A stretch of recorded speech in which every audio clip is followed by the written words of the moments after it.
नमस्कार।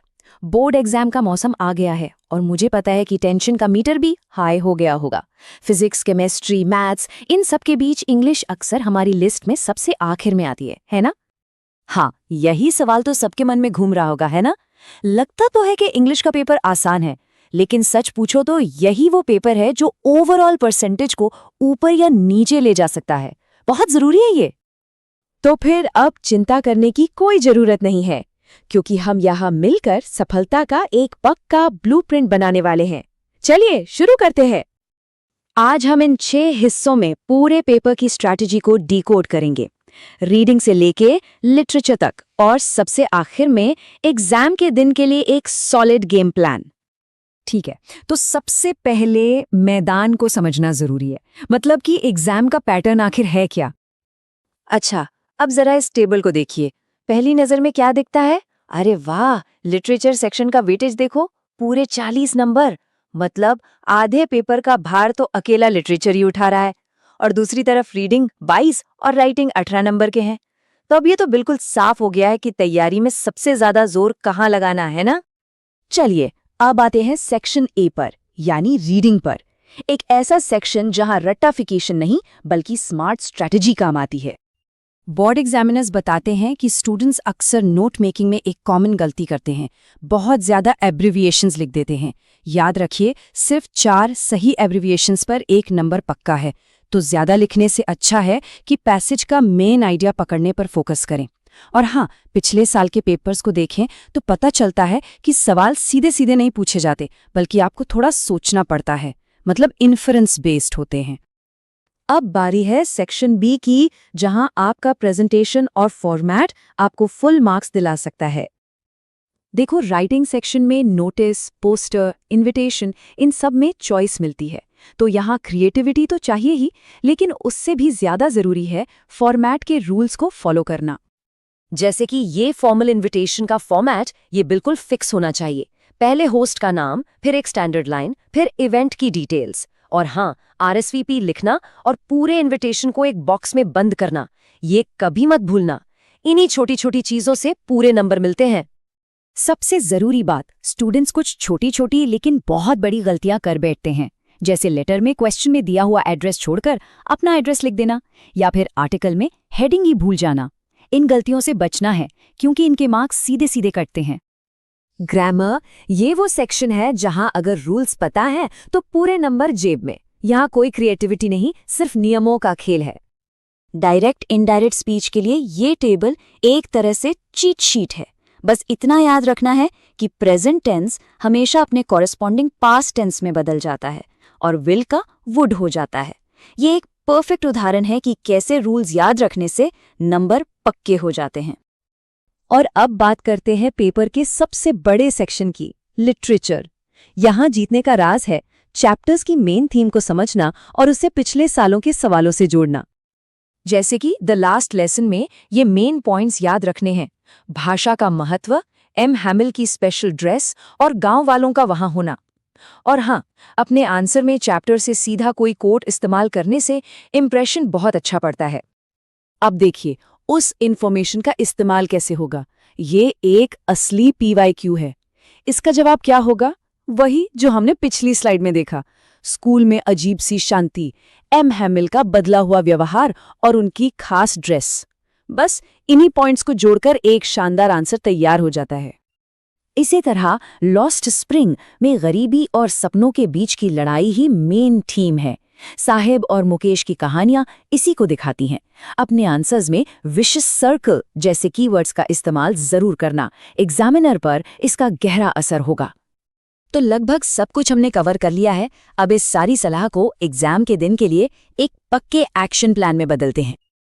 तो ये हैं वो 10 सुनहरे नियम। समझ लीजिए कि ये एग्जाम के लिए ब्रह्मास्त्र हैं। देखो, पेपर को ध्यान से पढ़ना, वर्ड लिमिट में रहना, और हाँ, आखिर में रिवीजन के लिए टाइम बचाना। ये सब सुनने में छोटी छोटी बातें लगती हैं, पर यकीन मानिए यही वो चीजें हैं जो एक टॉपर और एक एवरेज स्टूडेंट में फर्क पैदा करती हैं। और ये रही टाइम मैनेजमेंट की सबसे जरूरी तस्वीर। अपने 3 घंटों को इन हिस्सों में बांट लेना है। लिटरेचर के लिए सबसे ज्यादा टाइम और रिवीजन के लिए कम से कम 10 मिनट तो बचाने ही बचाने हैं। याद रखना, सही स्ट्रैटेजी और कॉन्फिडेंस के साथ 95% से ज्यादा स्कोर करना बिल्कुल मुमकिन है। तो चलिए फटाफट शुरू करते हैं क्लास 12 इंग्लिश एग्जाम के लिए फ्लेमिंगो प्रोज का ये सुपर फास्ट रिवीजन। अगले कुछ मिनटों में हम हर चैप्टर के उस निचोड़ को पकड़ेंगे जिससे एग्जाम में पूरे कॉन्फिडेंस के साथ जवाब लिखे जा सकें। ये देखो सीबीएसई की मार्किंग स्कीम, साफ साफ दिख रहा है कंटेंट के पूरे 2 मार्क्स हैं। और कंटेंट का मतलब क्या है? वही मेन थीम्स और कीवर्ड्स। बस इसी पर हम फोकस करेंगे। जब कंटेंट मजबूत होता है ना, तो एक्सप्रेशन और एक्यूरेसी अपने आप बेहतर हो जाती है। ठीक है, तो अब तैयार हो जाइए। अब हम करने वाले हैं फ्लेमिंगो प्रोज के सभी 5 चैप्टर्स का एक तूफानी रिवीजन। पूरा ध्यान यही रखिएगा। हमारी पहली कहानी हमें ले चलती है फ्रैंको प्रशियन वॉर के टाइम अल्सास में। माहौल में एक टेंशन है, एक युग है जो खत्म हो रहा है। इस कहानी में ये जो कीवर्ड है ना, थंडरक्लैप, इसे दिमाग में बैठा लो। ये सिर्फ एक शब्द नहीं है, ये वो झटका है, वो एहसास है जो फ्रांस को लगता है कि उसने अपनी भाषा और अपनी संस्कृति हमेशा के लिए खो दी है। ये शब्द कहानी के इमोशनल पीक को दिखाता है और एग्जामिनर्स को ये आंसर्स में बहुत पसंद आता है। अब हम आते हैं अनीस जंग की कहानियों पर। चोरी हो चुके बचपन की दास्तान। यहाँ 2 अलग अलग जिंदगियां हैं, पर दोनों ही गुर्बत और सिस्टम के जाल में फंसी हुई हैं। साहिब की कहानी हार मान लेने की है, वो अपनी आज़ादी खो देता है, जबकि मुकेश की कहानी उम्मीद की है। वो उस विशेष सर्कल को तोड़ने का सपना देखने की हिम्मत करता है जिसमें उसका परिवार फंसा है।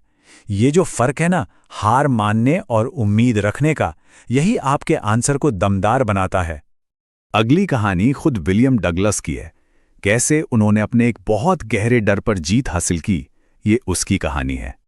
यहाँ सबसे जरूरी बात यह है कि इंस्ट्रक्टर ने डर को एक बार में खत्म नहीं किया। उसने डर को छोटे छोटे हिस्सों में तोड़ा, पीस बाय पीस। बेल्ट, रस्सी, सांस लेने की प्रैक्टिस, ये मेथडिकल तरीका दिखाता है कि किसी भी बड़े डर को छोटे मैनेजेबल स्टेप्स में तोड़ा जा सकता है और जीता जा सकता है। और यही है कहानी का निचोड़। डगलस को समझ आता है कि मौत में तो शांति है, डर तो मौत के डरने हैं। यही वो चीज है जो हमें पैरालाइज कर देती है। ये लाइन आपके आंसर्स के लिए एक जबरदस्त एंडिंग हो सकती है। और ये देखिए, ये एक बेहतरीन उदाहरण है कि कैसे इस थीम को असल एग्जाम आंसर में यूज करके पूरे मार्क्स लिए जा सकते हैं। देखिए कैसे अंतिम भय पर काबू पाने वाले आइडिया पर फोकस किया गया है। अब बारी है सेल्मा लेगरलॉफ की कहानी द रैट ट्रैप की, एक फेरी वाले की कहानी, और कैसे इंसानियत की एक छोटी सी चिंगारी किसी को भी बदल सकती है। कहानी का जो टर्निंग पॉइंट है वो है एडला का दयालु बर्ताव। जब बाकी सब उसे एक चोर के रूप में देख रहे थे, उसने उसे एक इंसान के रूप में देखा, और बस इसी एक चीज ने, इसी भरोसे ने उसे बदल दिया। यही है ह्यूमन गुडनेस की पावर। और हां, एक बहुत जरूरी बात याद रखना, चोरी की गई रकम 30 क्रोनॉर थी, रुपये नहीं। ये एक आम गलती है जो हो जाती है। ये छोटी सी डिटेल एग्जामिनर को दिखाती है कि आपने टेक्स्ट को कितने ध्यान से पढ़ा है। अब आते हैं आखिरी चैप्टर पर, इंडिगो, जो चंपारण में गांधी जी के आंदोलन पर फोकस्ड है। ये सिर्फ एक कहानी नहीं है, ये हमारे इतिहास का एक बहुत ही जरूरी मोड़ है। ये चैप्टर हमें दिखाता है कि गांधी जी की राजनीति सिर्फ बड़े बड़े आइडियाज के बारे में नहीं थी, बल्कि वो आम लोगों की रोजमर्रा की परेशानियों को सुलझाने के बारे में थी। चंपारण ने किसानों को सिखाया कि वो भी अपने हक के लिए खड़े हो सकते हैं और लड़ सकते हैं। यह एक दिलचस्प बात है, गांधी जी सिर्फ 25% रिफंड पर क्यों मान गए? देखिए, बात पैसे की थी ही नहीं, बात ही अंग्रेजों का घमंड तोड़ने की। उन्हें अपनी प्रेस्टीज, अपनी इज्जत पर समझौता करने के लिए मजबूर करना, ये अपने आप में एक बहुत बड़ी प्रतीकात्मक जीत थी। तो हमने 5 अलग अलग कहानियां देख लीं, लेकिन क्या एक बात नोटिस की? इन सब में एक कॉमन धागा है जो इन सबको जोड़ता है। चलो अब जरा उस पर नजर डालते हैं। हर कहानी एक ट्रांसफॉर्मेशन, एक बदलाव की यात्रा है। चाहे वो बाहरी दबाव हो जैसे चंपारण में, या अंदर का डर हो जैसे डगलस का, संदेश बिल्कुल साफ है, ग्रोथ हमेशा स्ट्रगल से ही आती है। तो इन सभी कहानियों के बाद एक आखिरी सवाल, फेरी वाले के लिए ये दुनिया एक चूहेदानी थी, हमारे लिए वो क्या है? देखिए, जैसे इन कैरेक्टर्स ने अपनी चुनौतियों का सामना किया, वैसे ही एग्जाम भी एक चैलेंज है, और इनकी कहानियां हमें याद दिलाती हैं कि हमारे अंदर भी हर मुश्किल से लड़ने की ताकत है। इन कहानियों का संदेश सिर्फ एग्जाम पास करना नहीं है, ये लचीलेपन और उम्मीद के बारे में है। तो कौन सी कहानी सबसे ज्यादा हिम्मत देती है, इस पर जरूर सोचिएगा। चलिए अब जरा इस राज की तह तक चलते हैं। पता है, अच्छे नंबर लाना कोई जादू नहीं है, बल्कि एक सिस्टम को समझना है। जी हाँ, एक सिस्टम। एग्जामिनर्स के पास एक पूरी चेकलिस्ट होती है और वो बस उसी को फॉलो करते हैं। और ये बात गांठ बांध लीजिए, आपके जवाब को देखकर कोई ओवरऑल ग्रेड नहीं दिया जाता कि हाँ अच्छा लिखा है 5 में से 4 दे दो। नहीं, आपका स्कोर पॉइंट्स दर पॉइंट टुकड़ों में बनता है, हर एक हिस्सा मायने रखता है। तो सवाल ये है कि ये सिस्टम काम कैसे करता है। आइए इसको डिकोड करते हैं, खासकर क्रिएटिव राइटिंग सेक्शन में, जहां सबसे ज्यादा कंफ्यूजन होता है। ये देखिए, ये खुद सीबीएसई की मार्किंग स्कीम का एक एग्जाम्पल है।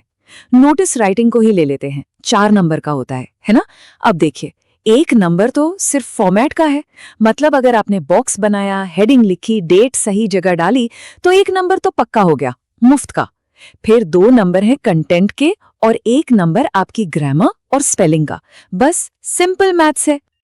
और अगर आपको यकीन नहीं हो रहा तो ये देखिए, ये एक असली आंसर शीट है। जरा ध्यान से देखिए, एग्जामिनर ने मार्क्स कैसे दिए हैं। 1 + 3 + आधा। ये साफ साफ दिखाता है कि हर चीज को अलग अलग चेक करके नंबर जोड़े जाते हैं, मार्क्स बनाए जाते हैं, दिए नहीं जाते। अच्छा, अब बात करते हैं उन आम लेकिन बहुत महंगी गलतियों की जिनकी वजह से स्टूडेंट्स के नंबर कट जाते हैं। और ये बातें मैं हवा में नहीं कह रहा, ये सीनियर एग्जामिनर सुवालक्ष्मी भट्टाचार्य के 21 साल के तजुर्बे का निचोड़ है। नोट मेकिंग में एक बहुत बड़ी गलती होती है। स्टूडेंट्स पूरा पेज एब्रिविएशंस लिखने में लगा देते हैं। उन्हें लगता है जितने ज्यादा उतने अच्छे। अरे भाई, सच तो ये है कि सिर्फ 4 सही एब्रिविएशंस लिखने से ही आपको पूरा 1 नंबर मिल जाता है, तो क्यों टाइम वेस्ट करना। और लंबे जवाबों में ये तो सबसे बड़ी गलती है। सवाल कुछ और पूछ रहा होता है और स्टूडेंट्स पूरी कहानी का सार मतलब समरी लिखकर आ जाते हैं। एग्जामिनर को समरी नहीं चाहिए, उन्हें सवाल का जवाब चाहिए। जो पूछा है बस उसी का टू द पॉइंट जवाब दीजिए। और भी कुछ छोटी छोटी बातें हैं जहां फ्री के नंबर मिलते हैं या कटते हैं। हमेशा क्वेश्चन में दिया गया एड्रेस और डेट यूज करें, अपना नहीं। रिपोर्ट या आर्टिकल की हेडिंग कभी मत भूलिए। 1 नंबर वाले सवालों का जवाब हमेशा पूरे सेंटेंस में दीजिए। और हाँ, जॉब एप्लीकेशन के साथ बायोडेटा लगाना तो बिल्कुल मस्ट है। ये छोटी छोटी चीजें ही मिलकर बड़ा फर्क लाती हैं। चलिए अब आते हैं उस स्ट्रैटेजी पर जो शायद सबसे बड़ा सीक्रेट है। एक ऐसी चीज जिसे जानने के बाद आपके जवाब लिखने का तरीका ही बदल जाएगा, और वो है वैल्यू पॉइंट्स की स्ट्रैटेजी। ये लाइन देखिए, ये कहीं और से नहीं बल्कि सीबीएसई की ऑफिशियल मार्किंग स्कीम से है। इसमें साफ साफ लिखा है कि मार्किंग स्कीम में सिर्फ सजेस्टेड वैल्यू पॉइंट्स होते हैं। अब इसका मतलब क्या हुआ? मतलब बहुत सीधा है। एग्जामिनर आपका जवाब एक कहानी की तरह नहीं पढ़ रहा। उनके हाथ में एक चेकलिस्ट है, सोचिए एक शॉपिंग लिस्ट है, और वो बस आपके जवाब में उस लिस्ट के आइटम ढूंढ रहे हैं। ये आइटम क्या है? सही कीवर्ड्स, जरूरी आइडियाज। जैसे ही उन्हें वो पॉइंट्स मिलते हैं, वो टिक करते जाते हैं और नंबर देते जाते हैं। आपकी कहानी कितनी भी इमोशनल हो, अगर लिस्ट का सामान नहीं मिला तो भाई नंबर नहीं मिलेंगे। तो अब जब ये सारे राज खुल चुके हैं तो डरने की क्या बात है? अब वक्त है एग्जाम के लिए एक नई सोच, एक नया प्लान बनाने का। तो आपकी नई एग्जाम स्ट्रैटेजी क्या होनी चाहिए? सिर्फ ये 4 कदम। नंबर 1, हर तरह के राइटिंग के फॉर्मेट पर अपनी पकड़ बना लीजिए। नंबर 2, सवाल को ठीक से एनालाइज कीजिए, समझिए कि पूछा क्या गया है। नंबर 3, अपने जवाब में उन वैल्यू पॉइंट्स और कीवर्ड्स पर निशाना लगाइए।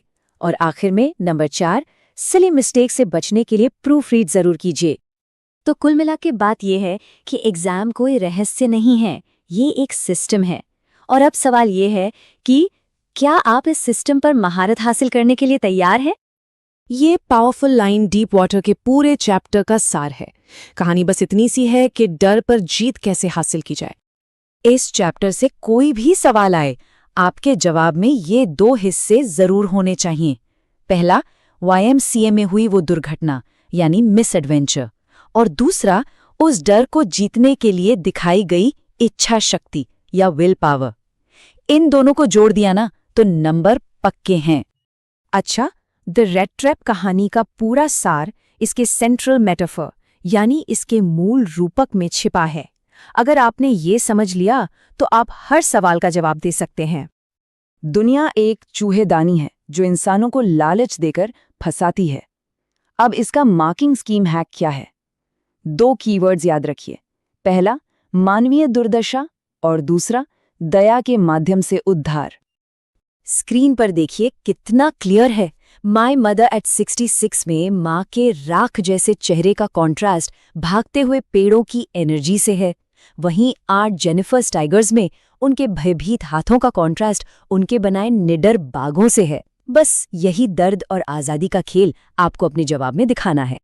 कीपिंग क्वाइट पोएम का हॉटस्पॉट है अनोखा क्षण या exotic moment.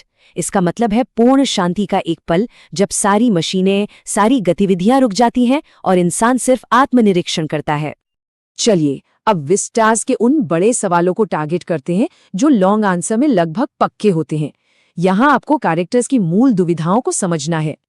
The third level का सबसे बड़ा सवाल यही है, क्या वो सच में था या सिर्फ जागते हुए सपने की इच्छा पूर्ति? आपका जवाब इसी बहस के चारों तरफ घूमना चाहिए कि ये असल में आज की दुनिया के स्ट्रेस और टेंशन से एक साइकोलॉजिकल एस्केप था। और आखिर में दी एनिमी का क्लासिक सवाल, डॉक्टर सुदाव की दुविधा, एक डॉक्टर का कर्तव्य निभाएं या एक देशभक्त की वफादारी?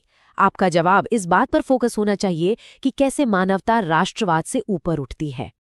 ठीक है, तो हमने सारे इंपॉर्टेंट पॉइंट्स कवर कर लिए। अब इन सभी तरीकों को एक फाइनल क्लियर स्कोरिंग स्ट्रैटेजी में समेटते हैं।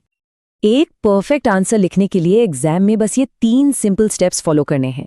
पहला, सवाल का कोर थीम पहचानिए। दूसरा, वो कीवर्ड्स डालिए जिन पर हमने अभी बात की। और तीसरा, अपने आंसर को एक क्लियर स्ट्रक्चर दीजिए। बस। तो इन शॉर्ट सवालों और मार्किंग हैक्स के साथ कोई भी सिर्फ पास होने के लिए नहीं बल्कि टॉप करने के लिए तैयार है। तो अब सवाल ये है कि क्या आप इस चुनौती के लिए तैयार हैं?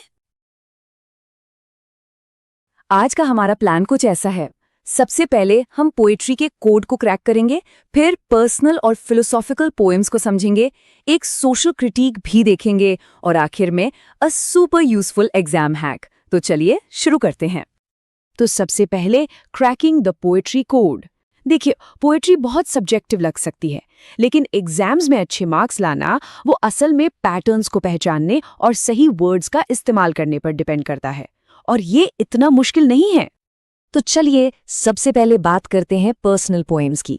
इसमें हम एजिंग और आर्ट जैसे थीम्स को एक्सप्लोर करेंगे और देखेंगे कि पोएट्स ने पर्सनल ह्यूमन एक्सपीरियंस को कैसे दिखाया है। हमारी पहली पोएम है कमला दास की माय मदर एट 66। ये कविता एजिंग, सेपरेशन का डर और लॉस जैसे यूनिवर्सल थीम्स को छूती है। मतलब ये वो फीलिंग्स हैं जो हम सब कभी ना कभी महसूस करते हैं। अब यहाँ देखिए, ये बहुत इंटरेस्टिंग है। पोइट ने एक तरफ अपनी माँ के एशन फेस को एक कॉर्प्स से कंपेयर किया है जो डीके दिखा रहा है, और दूसरी तरफ कार के बाहर यंग ट्रीज स्प्रिंटिंग और मेरी चिल्ड्रन स्पिलिंग है जो लाइफ और एनर्जी से भरे हुए हैं। ये कॉन्ट्रास्ट ही इस पोएम की जान है। और ये पोएटिक डिवाइस बहुत इंपॉर्टेंट है, सिमिली। पोएट कहती हैं pale as a late winter's moon. अब सवाल ये है कि विंटर्स मून ही क्यों? क्योंकि सर्दियों के चांद में वो चमक, वो वाइटैलिटी नहीं होती। ये माँ की फेडिंग हेल्थ और ढलती उम्र को परफेक्टली सिंबलाइज करता है। चलिए अब हमारी अगली पोएम पर चलते हैं, and Jennifer's tigers by Adrienne Rich. ये पोएम एक ऐसी लाइफ दिखाती है जिसमें ऑप्रेशन है और उसकी तुलना आर्ट में मिलने वाली फ्रीडम से करती है। यहाँ भी कॉन्ट्रास्ट देखिए।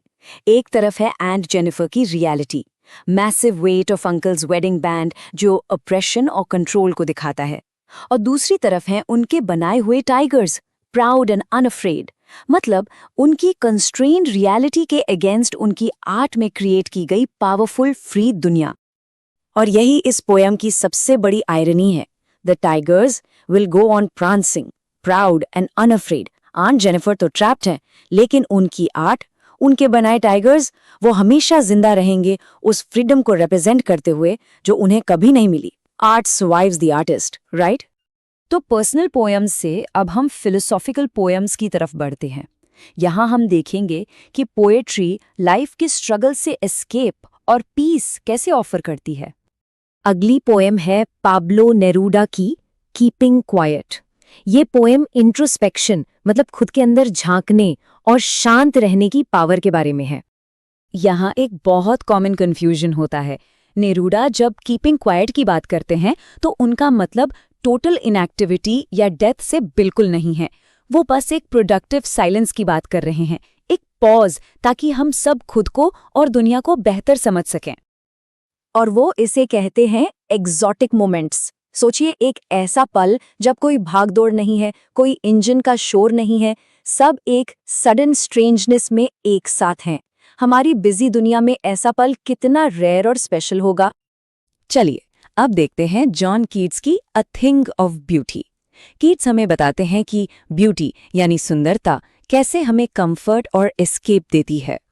कीट्स ने ब्यूटी के फंक्शन को स्टेप्स में बताया है। स्टेप 1, एक ब्यूटीफुल चीज हमारे लिए बावर क्वाइट यानी एक शांत जगह बनाती है। स्टेप 2, ये हमें स्वीट ड्रीम्स और क्वाइट ब्रीथिंग देती है। और फाइनली स्टेप 3, ये हमारी डार्क स्पिरिट से पल यानी उदासी के पर्दे को हटा देती है। और ये मेटाफर तो कमाल का है, endless fountain of immortal drink. इसका मतलब है कि ब्यूटीफुल चीजें जैसे हीरोज की कहानियां हमें एंडलेस जॉय और इंस्पिरेशन देती हैं। ये हमारी सोल के लिए एक लाइफ गिविंग ड्रिंक की तरह है। ये सिर्फ देखने में अच्छी नहीं है, ये हमें नरिश करती है। और अब हमारी फाइनल पोएम, जो एक सोशल क्रिटिक है, रॉबर्ट फ्रॉस्ट की अ रोड साइड स्टैंड। ये पोएम अर्बन रूरल डिवाइड यानी शहर और गांव के बीच की खाई और क्लास एपैथी पर एक शार्प कमेंट है। इस पोएम से ये कीवर्ड्स जरूर याद रखने हैं। पहला, पॉलिश्ड ट्रैफिक। ये एक ट्रांसफर्ड एपिथेट है। यहाँ पॉलिश्ड ट्रैफिक के लिए नहीं बल्कि कार्स में बैठे अमीर लोगों के लिए यूज हुआ है। दूसरा, ग्रीडी गुड डूअर्स। ये एक ऑक्सीमोरॉन है जो उन सेल्फिश लोगों की बात करता है जो अपने फायदे के लिए गरीबों की मदद करने का नाटक करते हैं। और आखिर में, चाइल्डिश लॉन्गिंग इन वेन। ये गांव के लोगों की उस डेस्परेट होप को दिखाता है कि काश कोई शहर वाला रुक जाए। तो हमने थीम्स और डिवाइसेस को तो एनालाइज कर लिया। अब आते हैं सबसे इम्पोर्टेंट पार्ट पर, द अल्टीमेट एग्जाम हैक। वो तरीका जिससे आप इस नॉलेज को एग्जाम में यूज करके अपने मार्क्स सिक्योर कर सकते हैं। ये है वो एक सेंटेंस जिससे हर पोइट्री आंसर को शुरू करना है। ये एक सिंपल फॉर्मूला है, लेकिन ये एग्जामिनर को बताता है कि आपको आंसर लिखना आता है। ये रहा वो sentence, the poet employees the literary device of, यहाँ डिवाइस का नाम, टू हाईलाइट, यहाँ थीम या आइडिया। इस लाइन से शुरू करने से एक्सप्रेशन के मार्क्स गारंटी हो जाते हैं। एग्जामिनर को पहले ही सेंटेंस में पता चल जाता है कि आप एनालिसिस करने वाले हैं, सिर्फ समरी नहीं लिखने वाले। तो एग्जाम तो ठीक है, लेकिन एग्जाम से हटकर भी एक सवाल है, हमारी अपनी लाइफ में अ थिंग ऑफ ब्यूटी की क्या वैल्यू है? क्या हम अपनी बिजी लाइफ में कीपिंग क्वाइट के लिए एक मोमेंट निकाल पाते? ये पोएम सिर्फ मार्क्स के लिए नहीं है, ये हमें लाइफ को देखने का एक नया पर्सपेक्टिव भी देती हैं। सबसे पहले आइए सीबीएसई क्लास 12 इंग्लिश पेपर के स्ट्रक्चर को ही डिकोड करते हैं। तो ये है आपके 80 मार्क्स का ब्रेकडाउन। जैसा कि आप देख सकते हैं, सेक्शन सी यानी लिटरेचर पूरे 40 मार्क्स का है, मतलब आधे मार्क्स तो यहीं से आ रहे हैं। इसे तो आपको अपनी सबसे बड़ी ताकत बनाना ही होगा।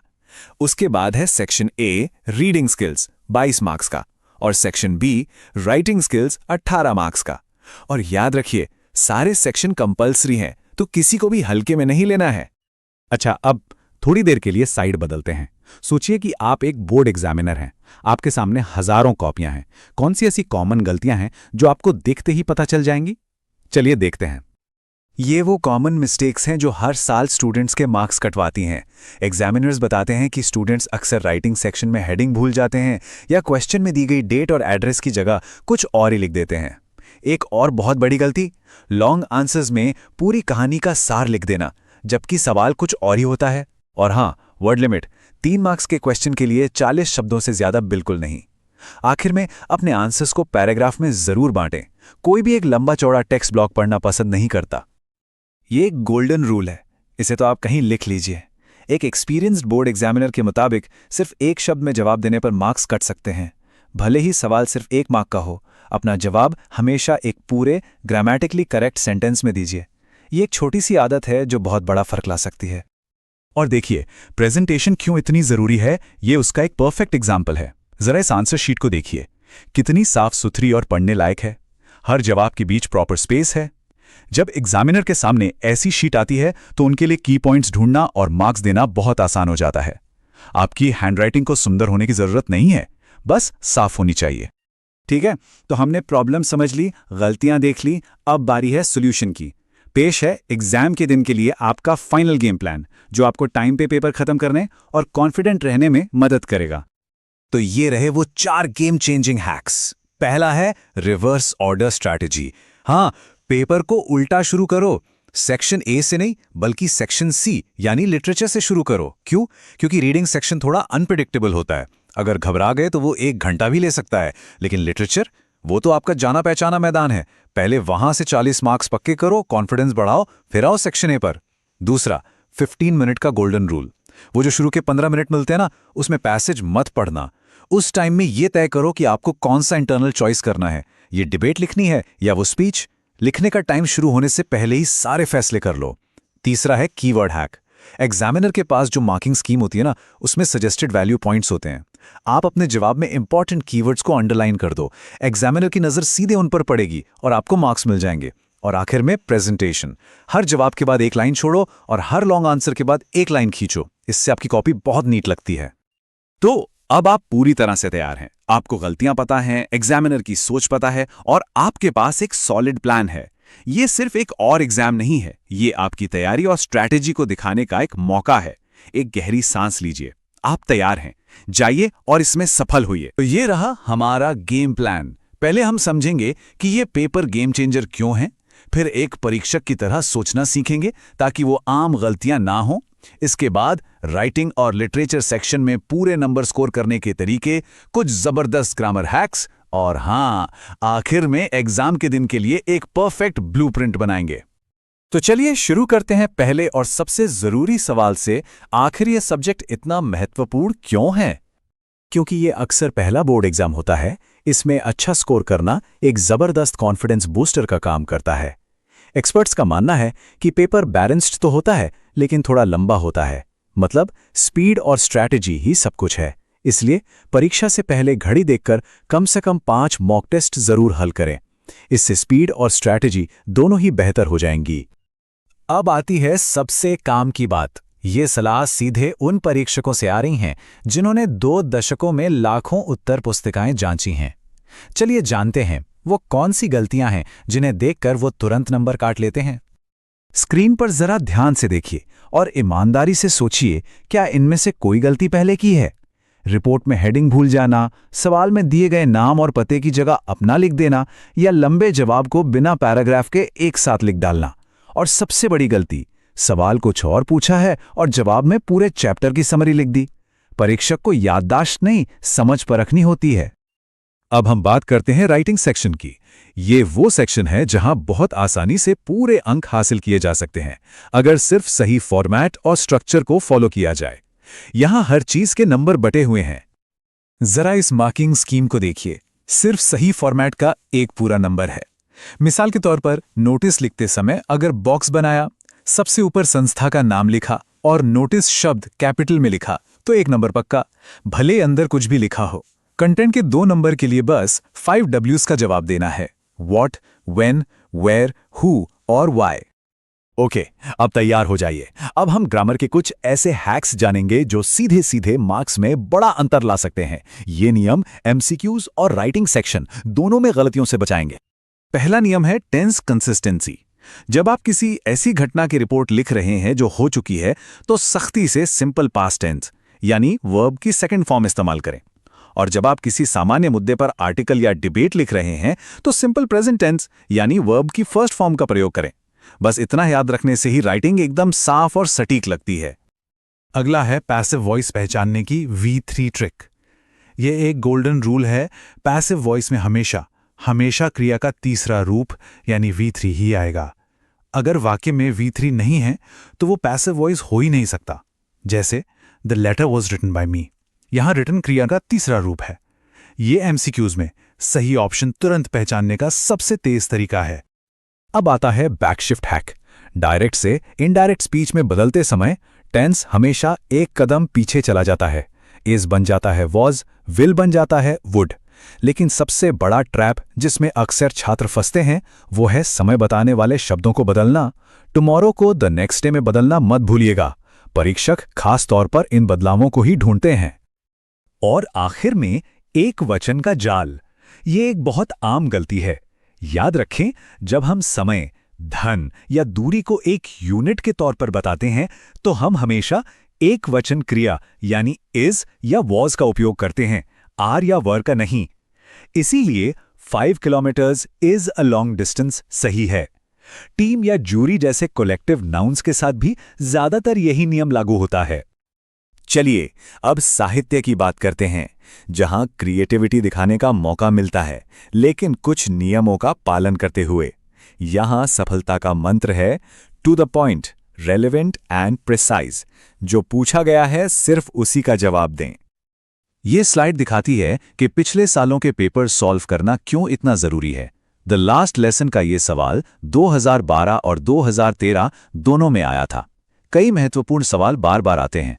सीबीएसई की आधिकारिक वेबसाइट से पिछले 10 सालों के पेपर डाउनलोड करके प्रैक्टिस जरूर करें। तो लिटरेचर में पूरे नंबर लाने के लिए इन 3 मंत्रों को याद रखें। Be direct, be brief and be complete. यानी सीधे सवाल का जवाब दें, 3 मार्कर के लिए शब्द सीमा का ध्यान रखें और 1 मार्कर का जवाब भी हमेशा पूरे वाक्य में लिखें।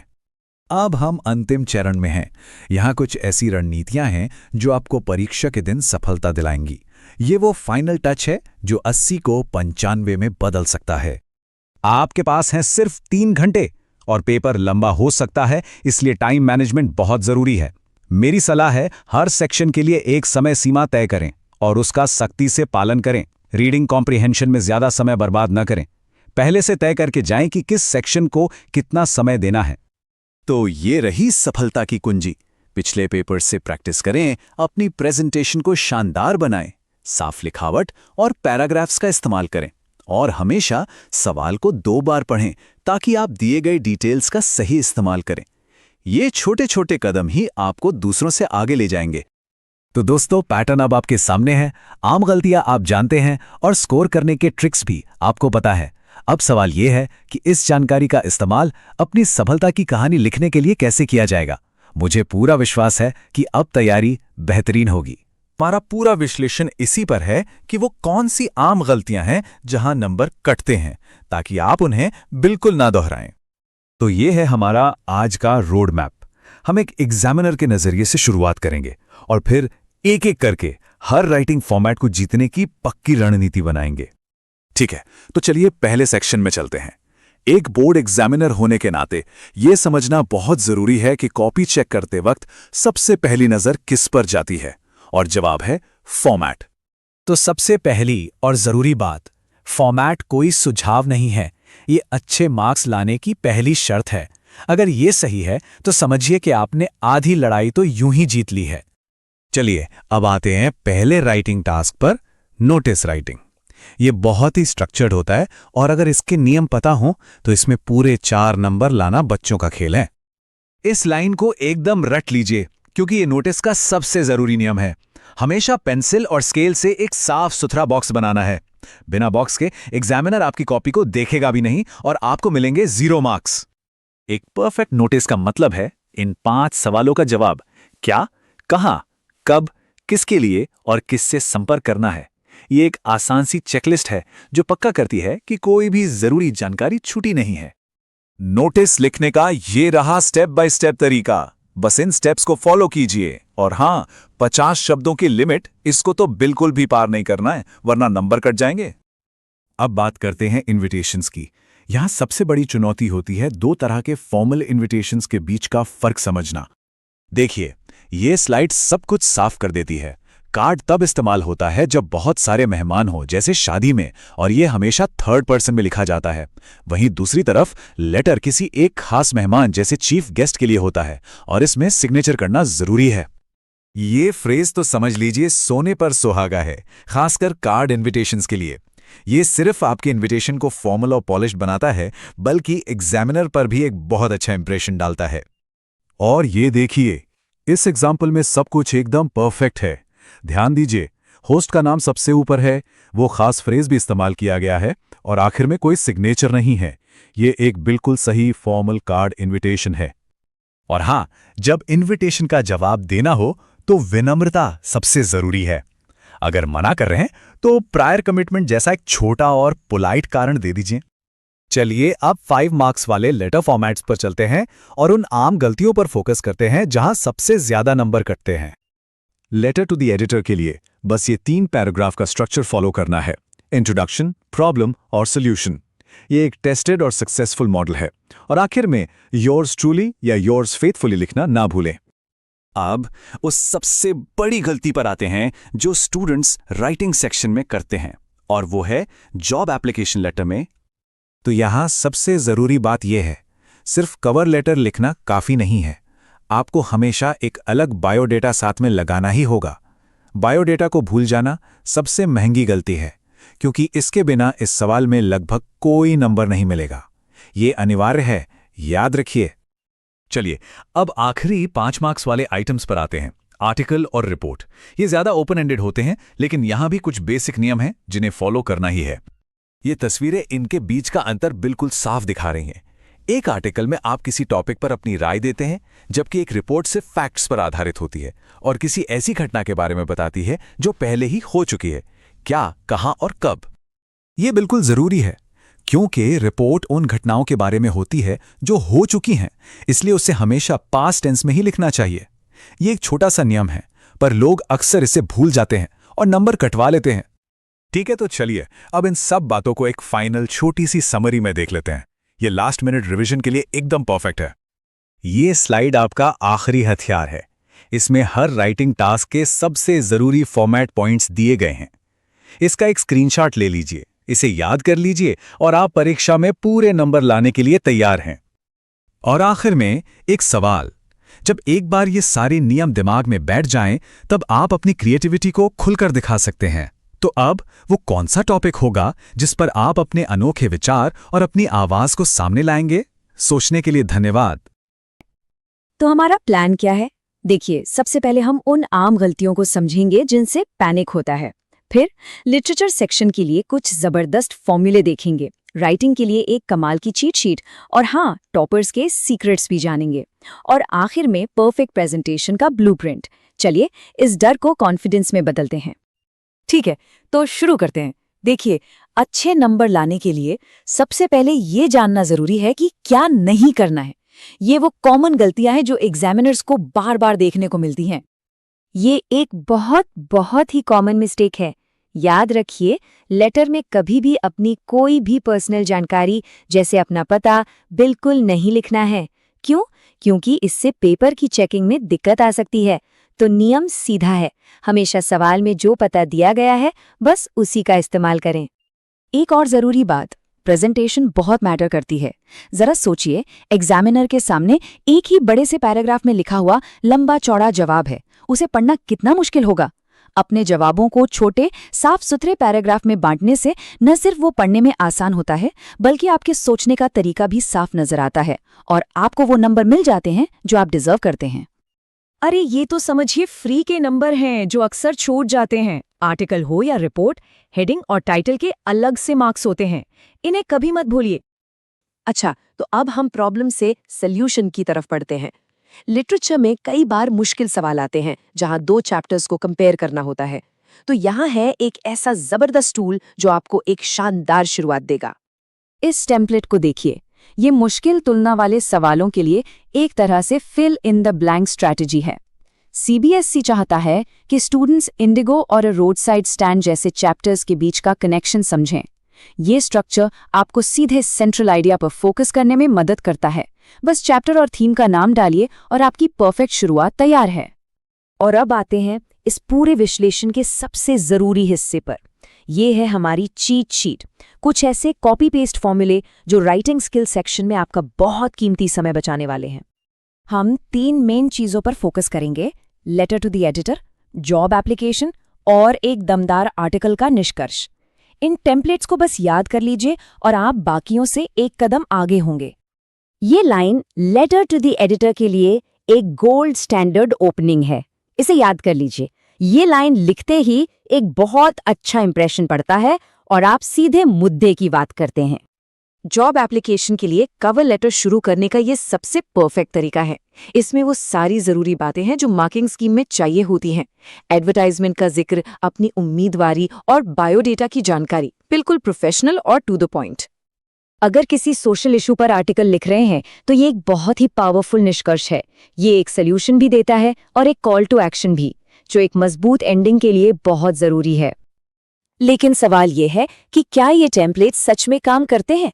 चलिए अब इसका सबूत देखते हैं। अब हम एक टॉपर की आंसर शीट को देखेंगे और समझेंगे कि इन रणनीतियों को असल में कैसे इस्तेमाल किया जाता है। जरा इस पर नजर डालिए। बाईं तरफ है हमारा टेम्पलेट और दाईं तरफ है एक टॉपर की असली आंसर शीट। अब जरा पहली लाइन पर गौर कीजिए, with reference to your advertisement. है ना हमारे टेम्पलेट से मिलता जुलता? स्ट्रक्चर भी बिल्कुल वही है। तो ये सिर्फ थ्योरी नहीं है, ये एक आजमाया हुआ फॉर्मूला है। तो कवर लेटर तो हमने देख लिया, लेकिन जॉब एप्लीकेशन का एक और बहुत जरूरी हिस्सा है जिसे कभी भी नहीं भूलना है, और वो है बायोडेटा।